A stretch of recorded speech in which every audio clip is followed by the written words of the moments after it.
Hello, Dr. Pak-Teng. Thank you for joining. Hey, I'm super excited. I'm so glad that you're here. I'm grateful for your time today. Thanks for joining Michelle's Conversations That Matter.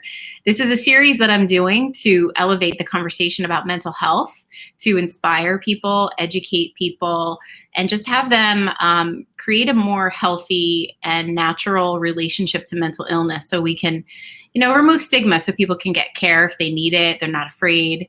That's ultimately my goal with these open conversations. So when you said yes, I was so thrilled, and I'm grateful to have met you. I want to give a shout out to the Upside. I'm so grateful to have met you through the Upside, which is a great community that we're part of. Yay! So for the audience here today with us, can you just introduce yourself? Tell us who you are, where you live, and what you do for a living.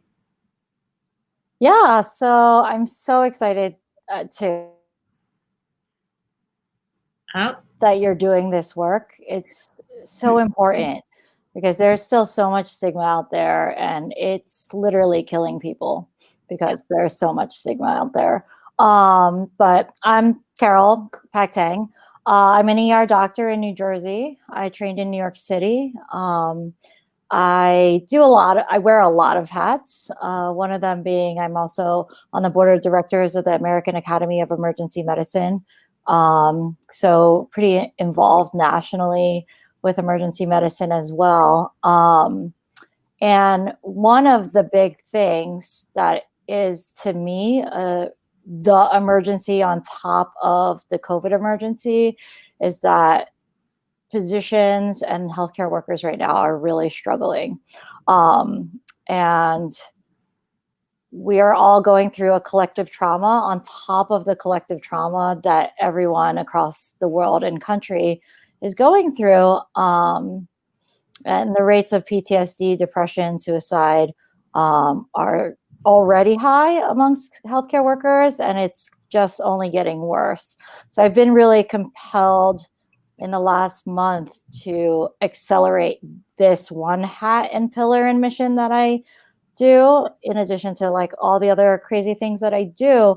But this is the thing that needs the most attention right now, because healthcare workers are dropping like flies, either out of the workforce or unfortunately by death from suicide as well. So I'm doing this work because I don't want to see a single more dead doctor. Yeah. I don't want to hear about that anymore. And that's why I wanted to really have this conversation with you. I know, we see in the media what's going on in the hospitals. We're in wave 2. There's a lot of work going on that many people maybe have no line of sight to. So I wanted to have you on today because I want people to get some insight into your story, into what you're seeing on a daily basis. So I think with more awareness, we can also cause change. So I think it's really important that you tell your story, that people know about your story and about the great work you're doing in case they want to support what you're up to. So as it says here on the screen, we are going to talk about caring for our caregivers today. We're going to talk about your personal story. So, I'm going to dive right in and just ask you, what is your connection with mental health, and what was your turning point where you just said, enough already, there needs to, I'm gonna make a change and leverage my story? Yeah, so originally when I was in my second year of residency, I experienced my first major depressive episode it lasted about 2.5 months. I've never experienced anything on the spectrum of depression prior to residency, and really prior to that month that it started. And I had no idea what was happening to me. I didn't know how to name it. I didn't know how to acknowledge it. As a physician, I knew that I checked all the boxes to, am I having a major depressive episode? Do I not enjoy the things that I normally enjoy? Am I not am I not sleeping well? Am I wanting to detract from life versus, do all the things? And I mean, I was like a rock star emergency medicine resident.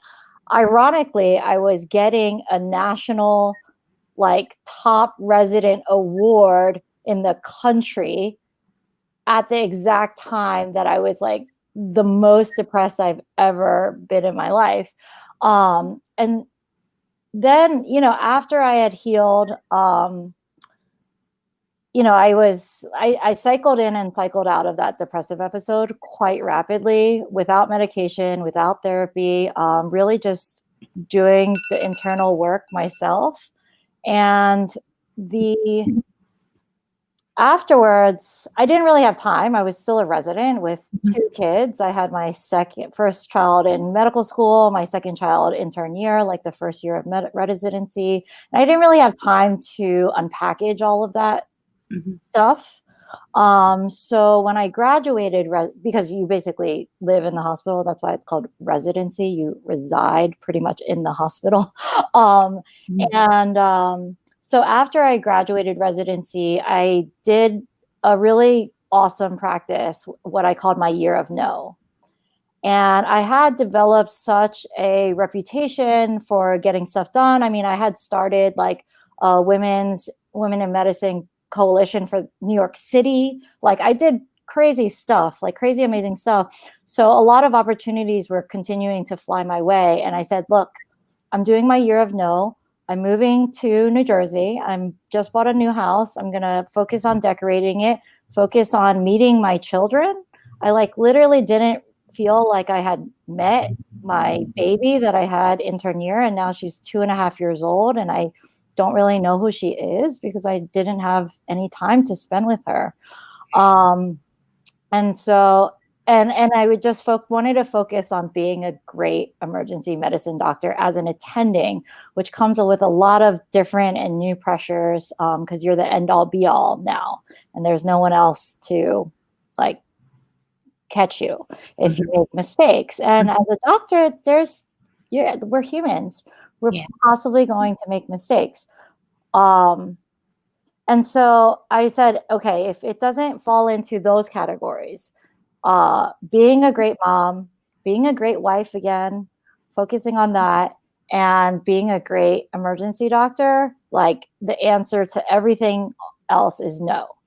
And I said, all these opportunities came. I said, no, reach back out to me September 2017, where I will be open to opportunities again.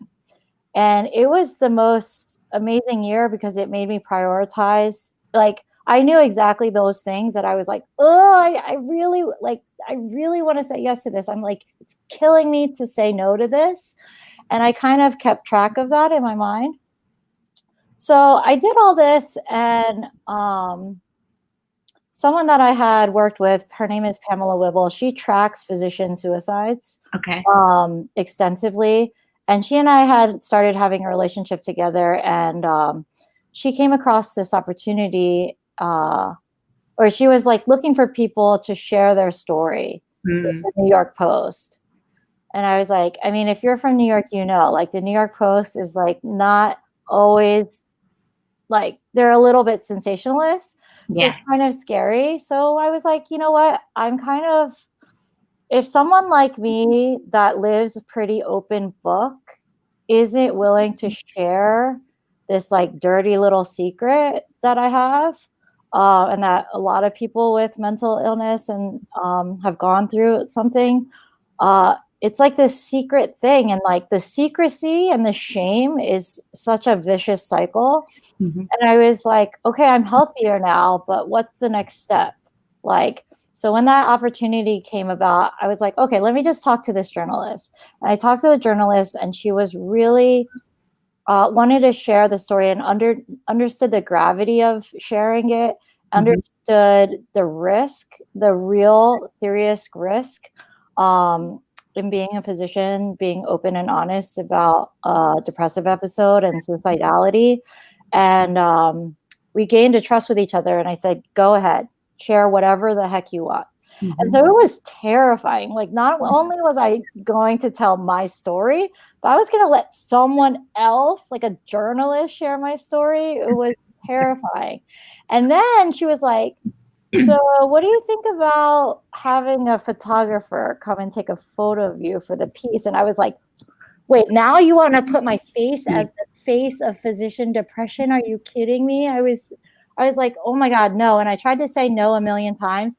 I was like, I'm going to the Poconos this weekend, and I know you want to get the story out. So I'm going to be like going further away from New York City. And she's like, that's okay. We'll send the photographer to the Poconos. And I was like, what? I was like, you're going to send the photographer like 2 hours out of New York City because you're so desperate to use my photo for this piece? And I try to listen to different like mystical or unforeseen pressures. And I said, wow, like they must really have such a hard time finding someone that would actually like put their face to a story like this. Mm-hmm. And then I had that moment again. It's like, oh, like if someone like me is not going to do that, like who the hell will? We will. Fine. Send a freaking photographer 2 hours outside of New York City to come take my photo for this piece. And it was terrifying. And so then I shared that photo and I got the exact opposite response from people that I thought, because I was so scared and I was like, what are people going to think of me? Mm-hmm. Like, what are they going to think of me as a doctor? Like, what are they going to think of me as like a potential leader, like in the ambition that I have within emergency medicine? And then the article came out and I shared it on my Facebook page, and the amount of outpouring of love and support was incredible. And so many people that were like, oh my God, Carol, I didn't know. Like, why didn't you tell me? Like, people that I worked with in residency that were just like, oh my God, like, I wish I could have been there for you and all this stuff. And that was amazing and really uplifting. But the really more amazing part was that people were like an outpouring of people saying like, oh my God, thank you for like telling the truth. Thank you for like just being honest about the bullshit and like the hardness and the trauma that we go through in residency. And so I already kind of I knew that, and I mean, when I talk about success after being open and vulnerable, I mean, that's how I got on the board of directors of this national emergency medicine organization. I told and then I was like, Band-Aids off. I'm telling my story wherever, because I see that there's a need to connect on like the truth. And then I just everywhere. And I was like, I did it in my position statement in running for the board. I spoke it in my speech. I started lecturing to residencies about my experience and about all the research that I had done into like the pervasiveness of depression and suicidality amongst physicians. Like pre-COVID, over 400 physicians a year die by suicide. And unfortunately, like in a normal year, I would hear about maybe in my personal network 2 physicians. I've already heard about 9 physicians in my network that have died by suicide this year in 2020. And I 100% get that, because the first 3 months, March, April, May, and maybe even to June, I was back in like a major depressive episode. And not only that, this time it was mixed with PTSD, like severe PTSD, which I had never experienced. I mean, I have normally like an impossible job. I tell people that all the time, like residents and other attendings, like as emergency doctors, we already have a literal impossible job. I have to tell people that their loved one just died. I have to tell people that I'm sorry, but I just diagnosed you with cancer. I'm sorry that you lost your miracle baby just now. And like, be there with them. I actually love those conversations because I know I'm pretty good at them. I know I value them, and I know those patients will never forget that conversation. And so I try to do it extremely well. But in COVID, I did that all day, every day. Yeah, it takes a toll. Yeah. Each patient takes a little piece of you. And then that went into hyperdrive in COVID. And I was having those conversations every shift all day. And how can a person not be affected by that? Right. Is my question. Exactly. So, so then when I got better after that episode, and even before, because I saw the power of the vulnerable share, I almost even considered, like, when I wasn't still fully healthy, sharing my story then, like, in the moment. But I felt, it's so difficult, and I felt so uneasy about it. Like, when who am I to tell my story when my own footing is uneasy? Yeah. But then a friend of mine shared a Facebook post, and he was like, another ER doctor friend of mine, and he was like, I live with depression every day, and it's a struggle for me every day. And I was like, oh my God, like, okay. And then I was kind of like waiting to like craft this beautiful little like post or whatever. And I was like, fuck it. I'm just going to, and I'm sorry if I can't curse, but I'm an ER doctor, and that's who we are. Kind of, I guess, part of like the toughness that we build up. But I was like, you know what? I'm just going to post. And I just dictated into my phone, and I was like, I struggled with depression the first 3 months of COVID, and I'm still not better yet, and this is what I'm doing, and I'm hopping on my Peloton bike, and even if I can do it once a week, like, that's better than the fact that I couldn't get out of bed other than to go to work March, April, May, and it shows you the power of like the connection that we all need. Yeah, for sure. And, like, about just the realness of what we're dealing with. And even scarier as we look in, like, healthcare workers are really looking into an abyss when we look into the winter, because we know the reality of like what the rising numbers mean. Yeah. That was going to be my next question to you. So can you give us an insight into what you are seeing? I think we speculate. I mean, like, for me, when I went and got tested for COVID was the first time I had interaction with a healthcare professional. And when she came in the room, I couldn't even see her face because she was so covered. So could you give us some insight? And as you do, I'll share that photo that you sent to me of your colleague. Tell us what is going on. Can you give us some insight in terms of like what's going on? So I'm nationally connected, and sometimes that's a bad thing personally, because I hear about the smoldering of the fires like all around the country, and then I hear about the fires even if I'm not physically in the fire in New Jersey. But around the country, doctors and healthcare workers are scared. There is a ever limiting number of ICU beds around the country. A friend of mine works in Des Moines, Iowa, and he is getting patients transferred to him from not only one, but 2 states away, because in those hospitals, they don't have anyone to transfer someone to. Another friend of mine just told me about how she had kind of a breakdown moment and wanted to walk away from emergency medicine because she couldn't get a patient to the hospital where they could take care of her. And that wasn't even a COVID patient, but the fact that COVID patients are filling up hospitals again. And in the summer, like, hospitals all lost money in the summer because people weren't coming. And, unfortunately, the way that the healthcare system is set up is that patients coming to the hospital means revenue for the hospital. And it's set up like a business. It's a really perverse business.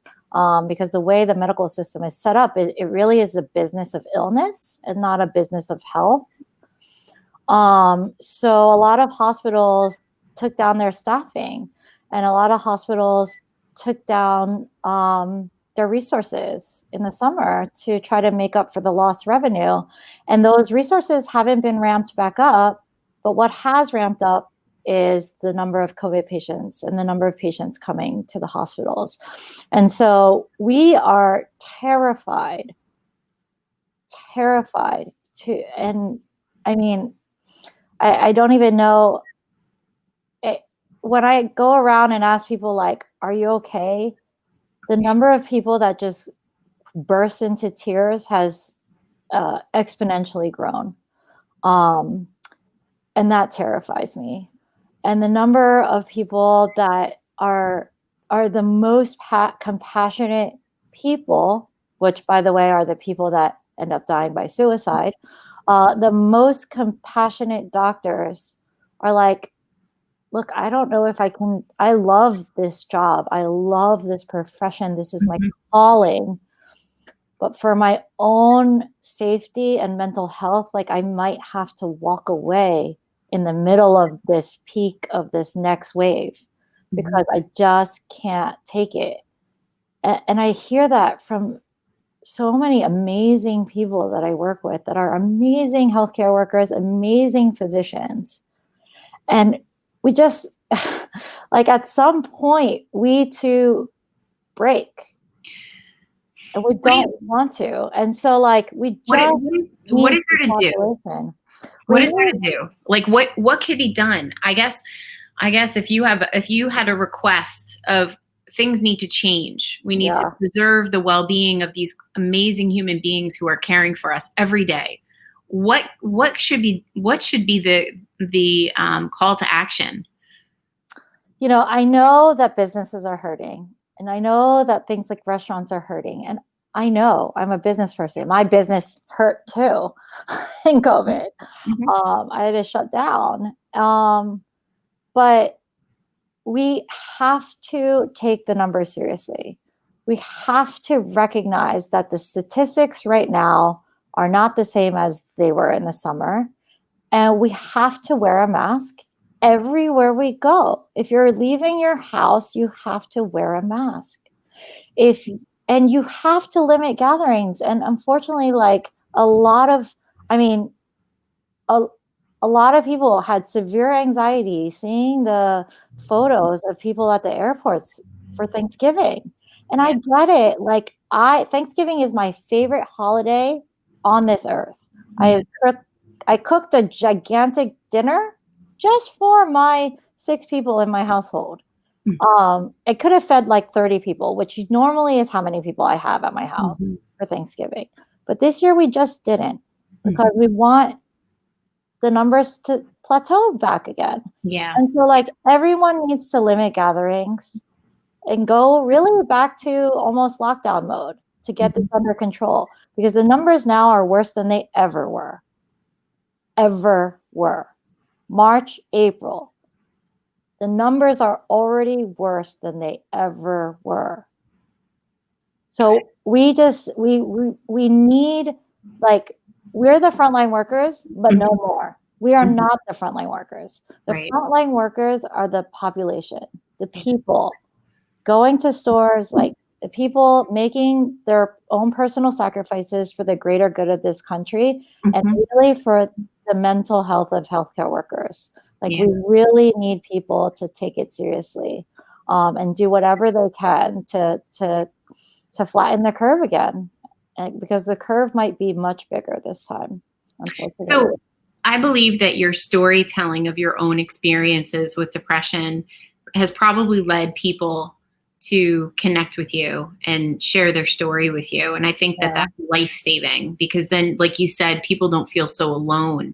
Before we went live, you were telling me about another suicide you heard of. And I guess what can we be doing aside from, like, I know you said wear a mask, but like what else could institutions be doing to sort of preserve or look after the healthcare workers and their well-being?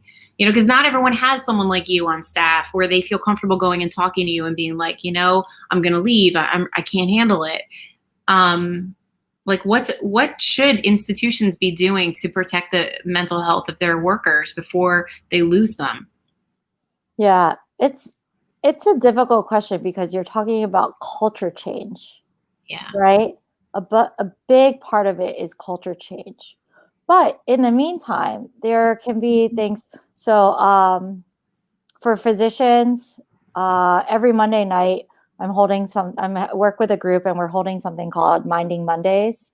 And so every Monday night at 9 p.m., you can contact us through Instagram or Twitter, and we have a Zoom call just for people to share their stories and to have a safe space to share your stories as well, because so much is about just knowing, like exactly what you said, Michelle, about you're not alone. Yeah. And really to connect with a human, because you can kind of know you're not alone by reading stories and doing all that, Right. but it's that human connection that we really need. Yeah. So that, we were compelled to reignite that that endeavor because we're scared for our colleagues. So that's one way. Another way to support getting rid of the stigma for physicians and healthcare workers is if you go to drlornabreen.org. We have legislation right now in Congress because, unfortunately, people can't share their story openly like I can. I have the privilege of that, A, because of the positions that I hold and the leadership positions that I hold, B, because financially I'm secure. And if I get fired, so be it. I can find something else. And as an entrepreneur, I can find other ways to make money and to support my family. And that is an immense privilege that I have. Another privilege is being a physician that knows I only want to probably practice in New York, New Jersey, and Pennsylvania, which has medical licensing laws that ask about active impairment of physicians, versus other states ask you, have you ever experienced any mental illness? Ever? Are you kidding me? Wow. So and they can not give you your license, or they cannot recertify you. At hospitals, they have these really invasive questions. So physicians don't have HIPAA, right? We don't even have our own privacy around our mental health. Another real consequence is that when we apply for disability insurance, they ask us very intimate questions about our mental health, and you cannot get disability insurance for this profession that you put $1 million worth of debt into getting your medical degree and then going to residency and getting paid dirt to work 100 hours a week, and all the debt that you accrue over that time. Yeah. And then you can't get disability. So the consequences are so real and so scary. And so the legislation that we support on the drlornabreen.org, it helps us a lot to try to get from the federal level these questioning removed, to get more grant money towards studying physicians and what we're going through and the different changes that we need to make the system better for us. Because like I said, I don't want to see another single doctor suicide. And I mean, I could have easily gone down that road in that episode in residency, in the episode in COVID, because we just, like I said, have an impossible job, and we give so much of ourselves to our patients because we love our patients. But sometimes we love them more than we love ourselves. That was my next question. Do you think that the care for others trumps the care for yourself? So I guess my next question is, do you think that healthcare workers have good, and this is generalizing, good wellness practices, like preventative, and what could be done around that, right? It's so amazing to see the selflessness that they put at, their patients. But as well as I do, you can't pour from an empty cup. You have to take care of yourself. So it's almost like what's going on that is missing in getting our healthcare workers to proactively start to address their mental health and their mental well-being, just for their own success in life, in their families, and in their profession. It's a gap, no? Huge gap. And so for me, it took hitting almost rock bottom / almost death, right?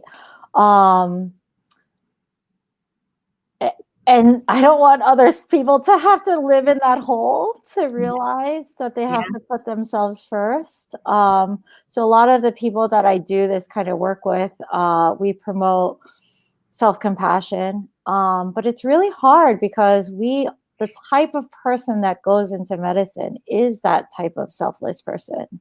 The type of person that goes into medicine is the one that gets so much positive feedback from giving to others and taking care of others.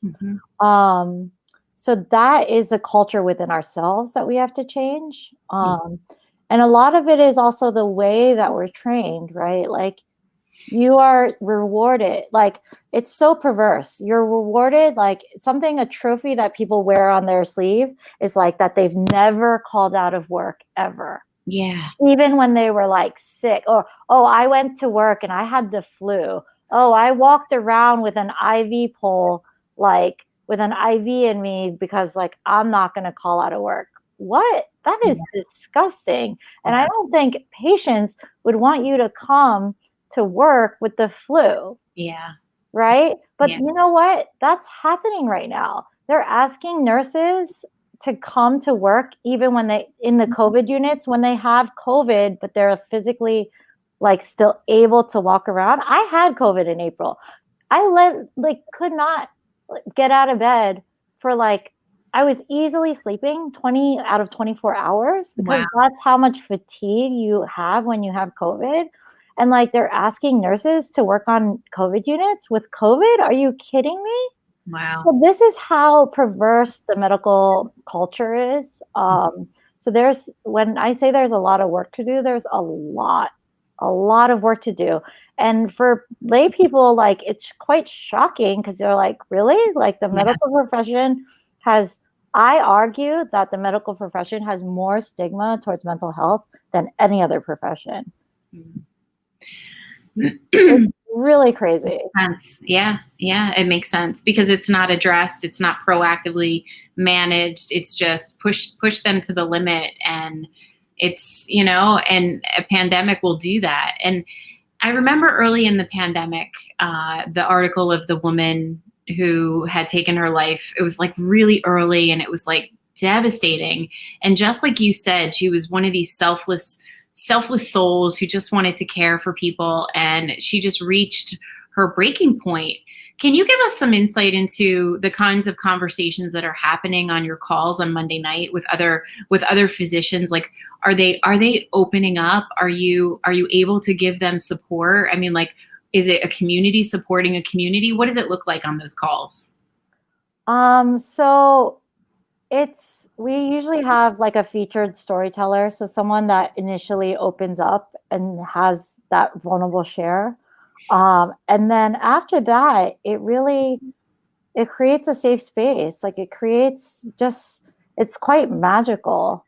How just hearing someone's realness of what is going on in their brains and that they don't have, like, I don't have the answers. I'm struggling every day, and my anxiety every day is growing. And, my anxiety for myself, my anxiety for my colleagues, my anxiety for the nurses and techs and like even our janitorial staff, like we're all suffering and no one's really still even acknowledging the suffering. So the fact that the other physicians that are coming on our call and just seeing people truly acknowledge the suffering that we're all enduring and like trying to muster up enough energy and strength to keep enduring it, is really powerful. It's really powerful just to have that space to acknowledge the truth. And so, it's been, I mean, I'm helping lead these things because it's a healing for me. Because I need it. Right. So that's what I tell people. I'm like, they're like, oh, Carol, you're doing all these things to support others. Like, what about yourself? And I'm like, this is it. Feeling this with you is so healing for me. Because like I said, I'm like an open book person. And the thing that kills me, like the thing that killed me about being depressed a big part of it was I wasn't being my genuine self, and my genuine self being someone that just openly shares like way too much to my husband's chagrin. And so like I, and so that is me. So so this is healing for me, Good.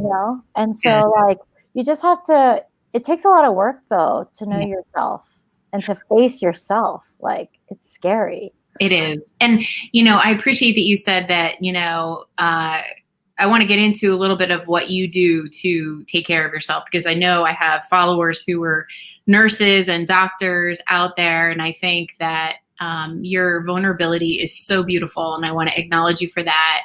And I applaud you for the work you're doing. I want to support you and promote your Monday night events with people, because I know it can make a difference for people. So let's talk about that. But I want to know what you do. How are you nurturing yourself in between your, rounds at the hospital? Like, what are you doing? I know you mentioned Peloton, but what are some things aside from the Monday night and the Peloton and these kinds of conversations? Give us some insight into like, how are you nourishing yourself? Yeah. So I just am trying to be real with myself and real about the facts of what's going on in the world. Hello, we're in a freaking global pandemic. Stuff's not going to go right. Mm-hmm. Right. And so one of the things that I practice nowadays is lowering the bar for myself. And so like, because my already goal self is like way up here, like way off the screen, way up here. Yeah. And so when I was depressed and I was getting out of it, my bar was, can I get out of bed every day when I just don't need to go to work? Okay, so now I did that. Can I feed myself something nutritious once a week? Once a week. Nothing crazy. Once a week, can I feed myself something nutritious? Okay, now I've done that. Twice a week, can I feed my children something nutritious? Mm-hmm. Okay, great.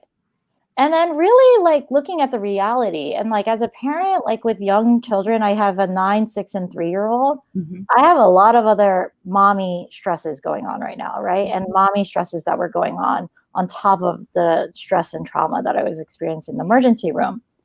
And really, I was like, you know what? Homeschooling, it wasn't virtual schooling back in the spring. It was homeschooling. Yeah. We got a bunch of assignments and we had to get them done. It was so stressful. And I was like, you know what? Did they get dumber? That was my bar. I was like, have they gotten dumber? If the answer is no, winning. Yeah. Like, are they alive? Did they need to go to the emergency room today because they got hurt? No? Winning. Yeah. And so like perspective. Yeah, just the perspective. And like now that I'm riding my Peloton bike a lot, I'm just doing it and I don't have to think about it anymore. But when I was first doing it, I was like, okay, I know the facts. I'm a doctor. The neurotransmitters are low. It's a chemical thing going on. And so what can I do? And I know that exercise does it, but then it's like, okay, so my first bar was, can I go outside once a week? Mm-hmm. Just to walk. Yeah. And then once I did that, okay, can I do it 3 times a week? Yep.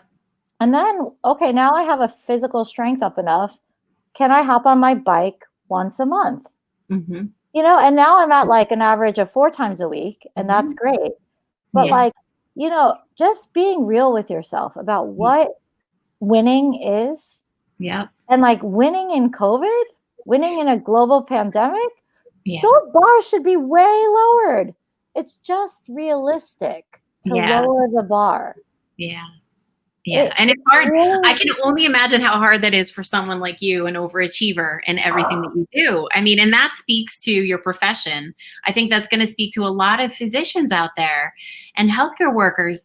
Why is your bar still the way it is? We're living through a pandemic. Give yourself grace, right? We all need to give ourselves grace and just recognize the small wins that we're having every day. It's progress. Yeah. It's progress. And like yeah, it's incredible. And just being like, now that I'm in a healthier mental space, Yeah. I'm open to those types of growth mindset strategies and those types of wellness and self-compassion and giving yourself grace strategies. Yeah. In March, April, May, and I knew these things, right? Like I had learned them after the first episode. Mm-hmm. But then I found myself in that hole again, and I'm like, you can't like grab the strategies that you know that work. Yeah. And so now what I'm doing is I'm creating, now I'm like, I don't assume that there won't be another episode. I just work on the assumption. And this is how emergency doctors think anyway, right? Like prepare for the worst, hope for the best. Right. That's what we do. That's in our bones. Right. You know, I'm ready. I'm ready for 5 strokes to walk through the door and heart attack and COVID patient that I have to put on a ventilator. Like, I'm ready for that Right. now. Right. Right. And so, like, how do I put that structure into my life? Okay. So, you know what? I'm just going to assume that there's going to be a 3rd depressive episode. I'm just going to assume it. And okay, so now that I've made that assumption, what can I do to like prevent that from coming? Or even more so, what can I do to create enough sustainability and automaticity in my life so that when I'm in that 3rd episode, I'm going to be in it for shorter? And whether or not that, for some people, that's medication, some people that's therapy. Like I go to therapy. I'm trying to find a therapist right now because I'm preparing for that 3rd episode. I don't need that therapist right now because I'm thriving and I'm doing well. But you know what? It's going to be much better for me to find that therapist and have a relationship with someone so that when I'm in that 3rd episode, I already have a lifeline, you know? And so a lot of what we talk about is just who, like on our last call, what we did, we talked about is who or what will catch you when your light goes out. Because ultimately, we all have periods when our light dims or goes out. Yeah. And so, like, how do we prepare for that ahead of time? Yeah. That's such incredible advice. That applies to every single one of us. There's nothing worse than being in a mental health crisis and having to create a relationship with a therapist. It's literally impossible. I mean, it's hard enough to get out of bed, let alone let me start looking for a doctor. So I love that piece of advice for people. Find a therapist now to catch you if and when your light does dim and go out. Yeah, really great. Really, really great wisdom. I can't thank you enough. We are drawing to the end of our time together, and I could talk to you all day long. You're just a fountain of wisdom and just such a genuine, beautiful soul. I'm so honored to know you. Do you have any words, any final words of advice and how people can connect with you? We have your Instagram at the bottom of the screen. Yeah, so they can connect with me. You know, I'm on Instagram, Twitter, LinkedIn. How do they get information about your Monday night sessions? Just reach out to you on Instagram? Yeah, so on Instagram at Pak-Teng MD. I usually share the info in my story. The real place in specifically for #Minding Mondays is on Twitter. Okay. So a lot of the medical stuff, specifically medical or political related advocacy that I do is really on Twitter. So same thing at Pak-Teng MD on Twitter. Awesome.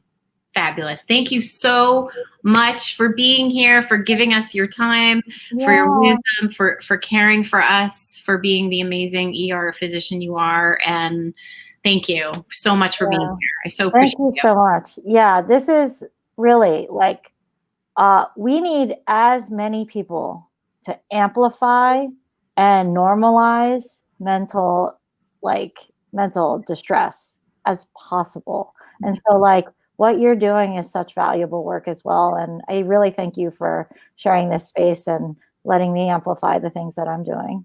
Thank you. You're welcome. All right. We will stay connected. Yes, for sure. All right. Bye.